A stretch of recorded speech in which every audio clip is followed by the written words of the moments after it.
You have big dreams for your YouTube channel, but my gosh, is it complicated to figure out how to set up your space and know what to buy to make the videos look and sound good. If you're like me, when my videos looked like this, then you're probably thinking, will someone please just give me a list of what to buy and tell me how to set the stuff up properly in my space so my video, visual, and audio quality lives up to the incredible content I'm about to drop in my video. I know exactly the feeling. Just when I thought I had my lighting sorted, my audio quality was terrible. And when I bought a few things to fix the audio, my camera suddenly started seeming to sway and lose focus when I played back the videos, so then I started working on fixing the video quality. And I have spent years figuring out how to get my videos to look like they currently do. And so today I'm going to show you my entire setup, every single last bit of gear I own, and some tips on how to arrange your space, because there's a few non-gear things that will really impact your video quality too, like how you set them up in the room. Now I'll warn you, this is not a YouTube studio on a budget type video. This is a YouTube studio if you're serious about it looking good and have some money to put behind it type video. Now, I actually had a lot of mastermind friends who are excited to get into YouTube. Hello, ladies. And they asked about what gear I use, so this video is for them and for you too if you're in the same boat. Now, I'm going to speak about creating talking head videos in a set space like I am here, and then I'll also chat to you about vlogging and on-the-go style videos towards the end. So let's waste no further time and get into the gear, and be sure you stick around for the end when I'll explain the tips on room setup and shooting direction and external light from windows, etc., because I have tips on that. And those tips both really make a difference and are also very conveniently free. So first, for context, here's what my YouTube studio space looks like now.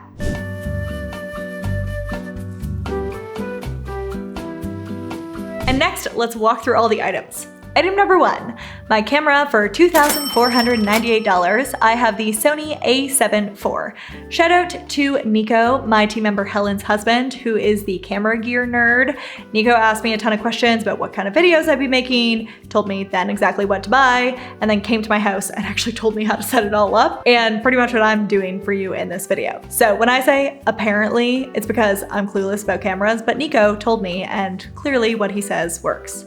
So the camera body definitely matters, but apparently the lens is actually the thing that's really like make or break on your videos looking beautiful and having the lovely like blurry background also happening. And just when you thought, wow, $2,500 for a camera, that's on the spendy side, it gets pricier. Item number 2 is the lens for $899. So again, this is where you apparently don't really want to go cheap, but also you can save a little bit off the cost of, say, Sony lenses if you get a lens from Sigma.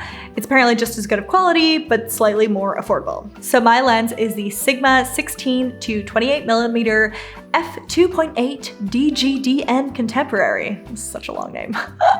I almost bought the wrong lens that like kind of fit to the camera, but like not really. It was like full frame, half frame. I don't know. It's highly confusing. But anyways, this is the one which like perfectly fits to the camera and is good for this type of a shooting situation.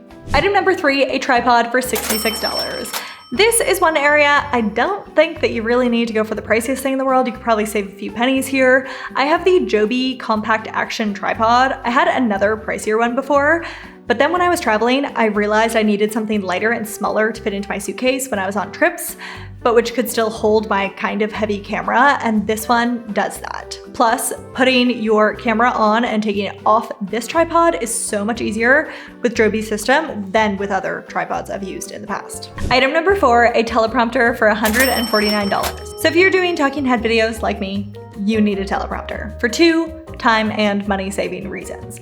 1, when I film with a teleprompter, I can get out the points so much easier and with so many less mistakes, and that saves me time, and it also saves me money because I have a video editor who edits my videos, and all of his time spent chopping out the words that I mess up costs me money.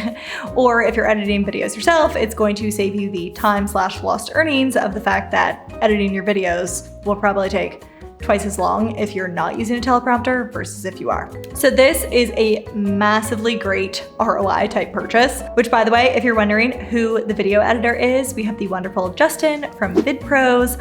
I'll link their service below. That's an affiliate link, by the way, as are all actually the links below there. VidPros for editing is right for you if you're serious about committing to releasing videos every week, as you pay for a batch of hours from an editor. So you basically have your own dedicated editor all the time, meaning if you aren't consistent, you're kind of wasting money. And if you are consistent, however, it's just like exceptionally convenient and a really good system. And also the other thing I love is their system for like uploading and communicating with your editor is really super simple, really easy to do and everything. So I recommend them to everyone who asks now. Back to the teleprompter, again, $149. I have an older version, and looking at the Amazon reviews, it seems like the newer version doesn't have the greatest reviews, but the old one does. So I'd go for the one which I have linked below, which looks like this. It's so great because it just like slides onto your camera lens, and then you can use your phone with the accompanying free app to actually load your scripts into. And it also comes with a little handy dandy remote, so you can pause and scroll forwards and backwards as you're speaking, if you're speaking at a faster or slower speed than you originally set the app to. Item number 6, you'll want an SD memory card. This one was $25. Apparently there's some difference in them, something about their speed. Honestly, the one I have is fabulous. I'll link below. Item number 7 is also an SD memory card reader for your Mac, $37. I have a MacBook Pro, which is a couple years old, and it doesn't have an SD card reader slot, so I bought this little guy to fix that. You slide your memory card into the little slot and then plug it into the USB-C port on your laptop, and that's how you get the files from your camera to your computer. Obviously, if your laptop has an SD card reader, then you can skip buying this little thing. I think the new MacBooks actually have. They finally put those things back again. Item number 8, extra batteries and a multi-charger, $73 and well worth it. So the camera comes with one battery, but imagine you forgot to charge it the night before and then you go to sit down and film and you realize you only have 20% left on your battery. Not great. So I got this little like multi-battery charger pack from Neewer. Neewer is a brand which has solid quality but slightly cheaper camera gear. And so I have on a few occasions had the situation which I described and been really so happy that I had these extra batteries and the ability to charge multiple at once. Item number 9, a microphone. So this is the one and only item on this list where I'd recommend you actually buy something other than what I have. So I have the Rode VideoMic Pro. Audio is great, it works really well, attaches to the camera or a boom arm, but my biggest pet peeve is that you need to turn it on and off at the back, and I so often forget to turn it on, so when I go look at the clip that I just filmed, there's no audio, and then I need to record the entire thing again, or more frequently, I forget to turn it off, and so I kill the battery inside of it and I need to replace it. And I now have a pack of 9-volt batteries on hand at all times for this exact reason. It's not the end of the world, but it's just a little bit wasteful with batteries. The good news is the newer version, the Rode VideoMic Pro Plus, has solved this in that when you turn your camera on, it automatically turns on the mic, and when you turn your camera off, it auto turns off the mic. So there's no room for human error of forgetting to do that. Plus, there's also a couple more power options, like the ability to charge it by USB-C. So I would not buy the Rode VideoMic Pro, which I have, but instead buy the VideoMic Pro Plus for $299. Next, we need to talk about where to place your microphone. So the closer that it is to your mouth, the better the audio that you'll get, regardless of which microphone you have. So often people will have it on a boom arm attached to their desk, and it'll be in the shot very close to their mouth. But I have a really beautiful antique desk and I didn't want to potentially hurt it by clamping an arm onto it. And I'd also rather the mic not be in the shot, so I went for a standing boom arm. This one costs $45 and it's sturdy and it works perfectly well. Of course, to attach the microphone to the camera at such a distance, you'll need a longer cord, so I've linked the one I have below and it costs $18. The other option you have if you have a small space is to attach your microphone directly onto the tripod. So I used to live in London and space is definitely at a premium there, and I filmed in my living room and I didn't want a giant boom arm stand in my living room. So I bought this little like adjustable arm thing. I attach it to my tripod leg, and then I had the microphone pointing at me from below, which also worked just fine. Now the exact little extension-y arm thing I have isn't available anymore, but I found one that's basically the same and linked it below, and it's $31. Now let's discuss lights. So the best light I have, and this took a lot of research to determine what was really good, is my Amaran 100XS light. It cost $249. Now the good thing about this light specifically is that I can change the color temperature, so depending on the room that you're in and its color, you might want to turn the settings on this light to make the scene look a little bit warmer or cooler or brighter or less bright. And then to go with it, you need a dome. So my dome is the Aperture Light Dome 3, which cost $219. And then to hold up the light, you need a fairly robust light stand. So I got a newer stainless steel stand for $73. Now, to make good looking videos, you don't want just one light on your face, or you'll have a very dark background and you'll have like a weird shadow happening behind you, which also doesn't look great. So we also want to light up the area behind us. And there's also something called a hair light, basically a light which is pointing at the side of your head to light up your hair and increase the contrast between you and your background. So I have two lights which I bought when I lived in London. I mostly chose these because you can change the brightness and because they're relatively small, and in my small apartment that was important to me. And so they come in a pack of 2, they're from Newer and they cost $240. And unlike the Aperture Amaran light, these ones actually come with their stand, so you don't need to buy those separately. But similar to the Aperture light, you'll want to get soft boxes for them. These are things which make the light look a little bit less harsh, distribute the light more evenly, and overall just produce a better looking shot. And those light boxes cost $80. Now, the final piece of the puzzle is a reflector. And so a reflector sits on my desk just underneath my chin, and it reflects the light back at my face, producing a nicer color and a less harsh shadow under my face. Here is reflector, no reflector, reflector, no reflector. It's a very small difference. I like the look, so I use it. I found a package of them on Amazon in different colors, also from Newer, and they cost $15. Now, I would test out your reflectors on their different sides. Some of them are white, gold, silver, etc. And each color will look better or worse depending on the light in the room and also your skin color. I am very pale, so the gold reflection does me some good. The white and the silver, not so much. Now, before we get into the filming while vlogging or traveling section of the video, let's talk about the last item that you'll want, which is honestly essential, as you're about to realize there's a ton of cords that are going to be running through your room, and so a multi-extension cord thingy. I'd also recommend one with USB ports, because for some of these items, for example, the little like multi-battery charger thing, they need a USB cord. And so I have a Tessan one for $20. I have the one with the European plug sockets, but I've linked the American one for you below, as I know most people who are watching are in the US or Canada. On to travel. So I do go home to Canada every summer, and I keep working and filming while I'm there, and so I bring a lot of this with me, and to do so, I found genuinely the cutest camera bag, which doesn't look like a camera bag. This is the Camret Lyra backpack in the tan color.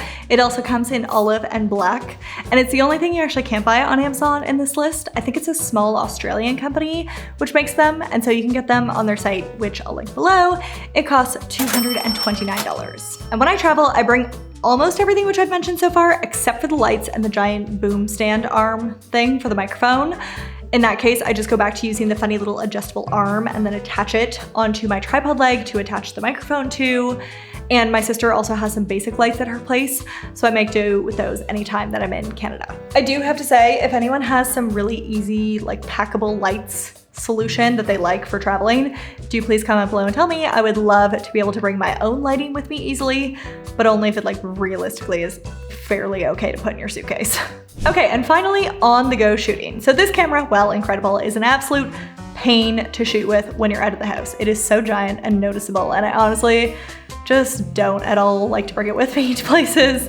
So when I shoot outside of my studio space, I want something really easy. So I upgraded my iPhone to a 14 Pro last year, and honestly, it shoots really well, and getting the files to the video editor is just so easy because you just like send an iCloud link. But it doesn't produce the smoothest shots. So I bought a gimbal for it, but I just found that super annoying to bring with me places. And I found on a couple of occasions I needed my phone for something, so like while I was shooting on my phone. So for example, I went to film like driving down the road, but I needed Google Maps on my phone at the same time. Or also if I was like filming a time lapse when I was making breakfast, but I also wanted to listen to a podcast at the same time, but I couldn't because my phone was busy filming. So I also found that actually having to put it on a tripod to film, say me like making coffee, it was kind of annoying to need a separate device and to have to attach the phone to the tripod. So all of that to say, a good quality phone is a totally acceptable vlogging and on-the-go camera, but there are some drawbacks to it. And recently I heard of people raving over the DJI Osmo Pocket 3, and I gotta say, the people are right. It's not perfect, but it's really, really good. Quality is amazing. The fact that it's so tiny makes you feel so comfortable filming with it. The fact that it has a built-in gimbal makes taking those smooth shots so much easier and more practical. So I'm a big fan. If you get this, you want to get the creator combo version for $669.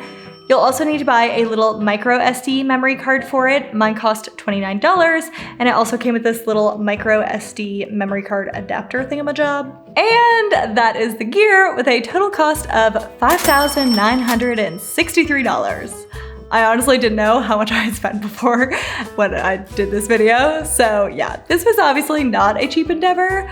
Of course, you can do this more affordably, but the truth on what it takes to get a setup like this and what it actually costs, that's how much it costs. Also, I've actually spent a lot more than just that on stuff. I got some of the more like basic versions of items before. I got a cheaper camera.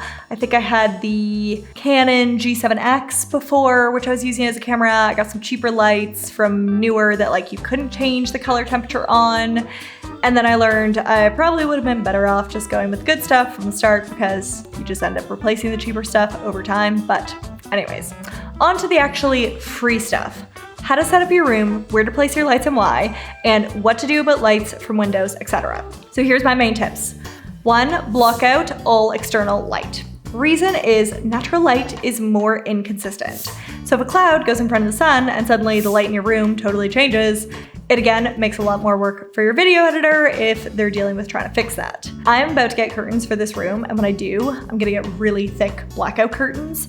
But until then, we have shutters on the outside, so I just close those, and for right now, that's good enough. In my London apartment, I had neither shutters nor thick curtains, so Nico, the one who gave me the lowdown on all the camera gear, advised that I tape a black garbage bag behind the curtain so it would better block out the light, but you still couldn't see the garbage bag because it was behind the curtain, so in between the curtain and the window. Also be sure to face towards the light or window if you can't block it out, as opposed to having the window beside you or behind you, because if it's beside you, you're gonna have like light on one side of your face and none on the other. Or if it's behind you, then you're gonna be like weirdly dark and then it's just gonna light up the background. It just won't look good. Second tip is ideally have a good amount of space between you and your background wall, because 1, it looks nicer and you can get that beautiful like blur on your background if you use the camera and lens that I do. And 2, because if you're sitting right up against the wall, your light pointing at the background and lighting up the background won't be able to do its job and you're gonna have a shadow behind you. Third tip is a practical light. So this right here is my practical light. It costs $29 from IKEA. Thankfully, you can also actually buy it on Amazon too, because I love just getting everything in one place. You obviously don't need to use this specific light. It can be any lamp that you find around your house and you like the look of for your background. Now watch and see how much better the shot looks with the one light on in the background. It's honestly such a small thing, but it makes a really big difference, I think, in how beautiful the shot looks. So ideally, somewhere behind you, you have one lamp. Now fourth, where to position your other lights. So this is kind of complicated, so I actually created a PDF for you which shows you where to place said lights, an entire list of, again, all the items which I've mentioned. So if you don't want to buy them all today and you have trouble making your way and finding your way back to this video, you at least have your like gear buying guide list. So you can find that PDF linked in the description below. But basically, when it comes to lights, you want one light on your face. So I'm using the ginormous Aperture Amaran Dome light thing for that. And so it stands just behind my camera. And then next, you want one light to light up the background behind you. So I place this one light to the side of my desk, just far enough back that you can't see it in the shot. And I also have it on full power to light up the room. And so this light is a light that fixes the whole like you having a shadow behind you problem. If I just had this one light in front of me, it wouldn't look so great back there. And the third light is a hair light. And this light is also off to the side, it's over to this side, and it points to the back/side of my head. It'd be even better to have it on a boom arm because sometimes it's hitting more on the side of my face and less on the back of my head as it's supposed to, but whatever, it's fine. And of course, as we discussed, one, just anything lamp you have from around your house that just looks normal, place it anywhere in your background, ideally to one side or the other from you, as I have my IKEA lamp here. Fifth small one, but don't wear the same color shirt as your background. It looks better if there's a bit of contrast between you and the background color. So in this room, I avoid wearing beige and like purely white clothing. And also some decor behind you is nice too. Shelving behind you can be tricky because it kind of produces some weird shadows sometimes. So just pick something, ideally not with like fully closed in shelves. I'm also about to redecorate my office, so this background is about to get a lot prettier and more on brand in future videos, and I'll be sure to put together a video showing the whole decoration process and selection process, so definitely subscribe if you want to see that. Okay, now if you made it this far in this video, good work.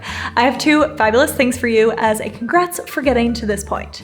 First is the gear guide and light setup PDF, which I linked down below. Highly recommend that you grab that, it's free. And second, do know YouTube growth isn't just about the gear, it's also about the strategy and the titles and the thumbnails and the video ideas and picking the right topics. And so in this video here, I spilled beans on exactly my YouTube growth strategy for the year. So do watch this video next, and let's make sure you have a really winning strategy in place to go with all that fancy new equipment you have.